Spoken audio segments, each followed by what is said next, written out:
Renaissance Learning, better known as STAR Reading and Math, offers our district a new measure of student growth.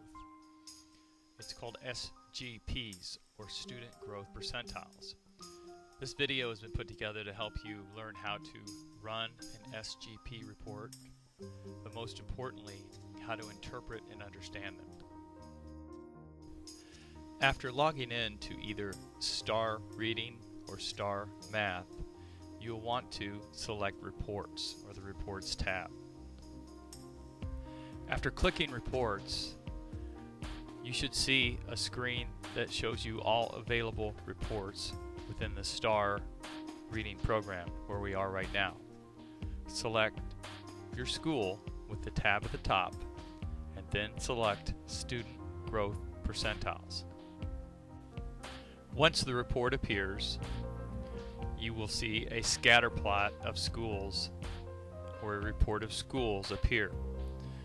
You have a choice in the upper right hand corner to select the district benchmark, which is set at the 50th percentile, or look at a scatter plot of school growth by map. You may also select a given grade across schools. By mousing over the blue circular buttons, you will be able to see which school is which, and then click on that button to view teachers.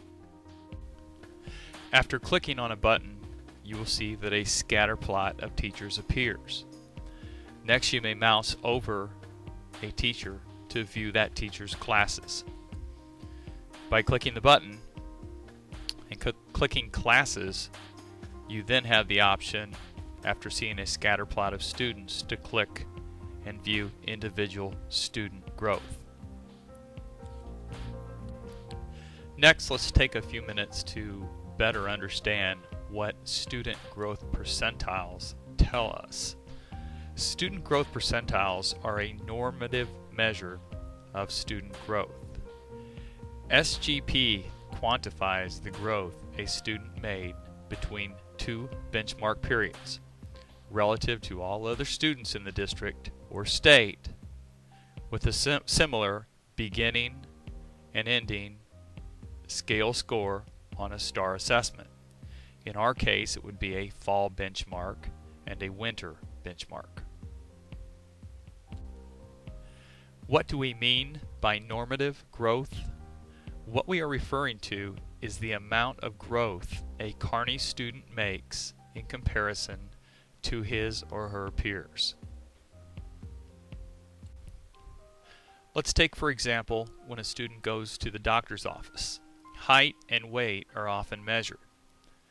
By doing so, the doctor can tell the parent if the child's growth is typical. That is he or she growing the same, less, or more than other students his or her age. Often this is expressed in terms of a percentile. The example could be applied to growth, or SGPs, what we're talking about here, reported from STAR. Looking at a growth scatter plot, we can ask, is the child growing the same, less, or more than other students within his or her scale score group or cohort? Let's take a look at an example directly from our STAR Reading Assessment Program. Anthony, a 4th grade student, last fall on his STAR Fall Reading Benchmark test scored a 438. In December or January, depending on when he took the test, his score increased to 599. There appears to be growth and that his score improved, but relative to what? How do we place Anthony's growth in a student growth percentile context? Let's start by first examining the test. Score distribution for all students in Anthony's 4th grade cohort. We can see a spread of scores from basic to advanced. Anthony's first score of 438 is at the upper end of basic for his distribution. Let's look at both scores in this context. For simplicity, we will use this standard curve. We see the first benchmark, he scored 438 or basic, then the following benchmark, proficient at 599. Anthony not only met the standard for proficiency in 4th grade, his score also showed an improvement in performance. Yet it remains unclear if this is an average or below average amount of growth. What we want to know is how Anthony improved. So to do this, we don't simply subtract his first benchmark from his second, because STAR assessments are not vertically scaled. As you and I both know, they're adaptive.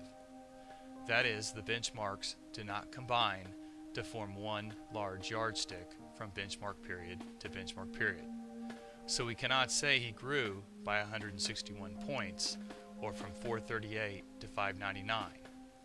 Instead, we attempt to define above and below average growth by placing Anthony's score in the context of his comparison group. Last fall, Anthony scored 438 scale score points on his STAR reading benchmark assessment. Other 4th graders in the district, or if you look at it by state, took the same test in STAR reading. Anthony was just one student among them. Of all these 4th graders, others scored a 438. Let's call this Anthony's performance group, since these students had a similar level of proficiency for the fall benchmark assessment. So what we want to know is, relative to his comparison group, how well did Anthony perform on the STAR winter benchmark assessment?